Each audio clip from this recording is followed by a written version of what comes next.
Chennai speed news. அரசியல் பிரமுகர்களின் தூண்டுதலாலேயே பொய் புகார். ஜாவித் பாஷா அதிரடி பேட்டி. சமீபத்தில் ஊடகங்களில் பரபரப்பு ஏற்படுத்திய ராயபுரம் காங்கிரஸ் பிரமுகரின் மீது கூறப்பட்ட குற்றச்சாட்டுகள் அனைத்தும் பொய் புகார் என்று சம்பந்தப்பட்ட ஜாவித் பாஷா அதிரடி பேட்டி அளித்தார். சென்னை பெசன்ட் நகரில் ஜாவித் பாஷா மற்றும் முகமது ஃபரூக் இருவரும் கூட்டாக செய்தியாளர்களை சந்தித்தனர். அப்போது செய்தியாளரிடம் பேசிய ஜாவித் பாஷா தான் முகமது ஃபரூக் மற்றும் அவரது மனைவி மதாரமா கனி ஆகியோரிடம் வீடு லீஸ் சம்பந்தமாக 25 லட்சம் கொடுத்ததாகவும் அதில் 15 லட்சம் ஏற்கனவே பெற்றுக்கொண்டதாகவும் மீதி தொகையை 12/2/2026 இன்று பெற்றுக்கொண்டதாகவும் தெரிவித்தார். மேலும் அவர் கூறுகையில் முகமது ஃபாரூக் மற்றும் அவரது மனைவி மதாரமா கனி ஆகியோரின் பெயரை கெடுப்பதற்கு ஒரு சில அரசியல்வாதிகள் தன்னை தூண்டிவிட்டதால் தான் பொய் புகார் கொடுத்ததாகவும் இப்பொழுது இதுவரும் சமாதானமாக செல்வதால் இந்த பிரச்சனை இன்றுடன் முடிவடைந்தது என்று தெரிவித்தார். சரிங்களா?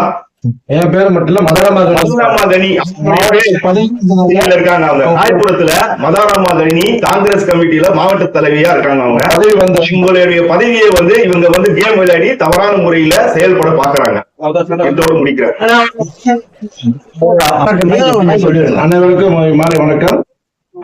சார் பேசின அத்தனையும் உண்மை. ஏற்கனவே ஒரு பாலிமர் டிவில தவறான ஒரு நியூஸ அவங்களும் போட்டாங்க, எந்த ஒரு கன்கரேஷன் வாங்காம. சோ அவருடைய கொடுக்கறவங்களுக்கு 8.5 lakhs இருந்தது.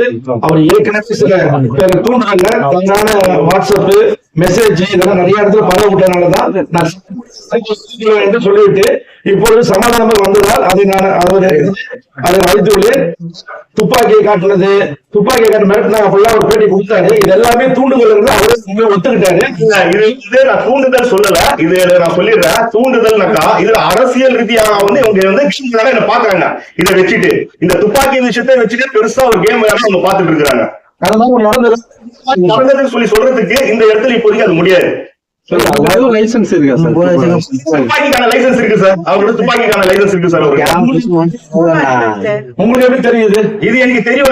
உள்ள விஷயத்தை அவங்க அரசியல் உள்ள ஆளுங்க ஒரு சில பேர் சொல்லியிருக்காங்க. அதனால நான் சொல்ல விரும்பல. எந்த ஒரு மிஸ்யூஸ் அவர் பண்ணது இல்ல. மிஸ்யூஸ் பண்ணாம ஒரு சில விஷயம் இதுல நடந்திருக்கு. இதுல வீட்டுக்கு போகும்போது வேற ஏதோ பண்ணியிருந்தாரு.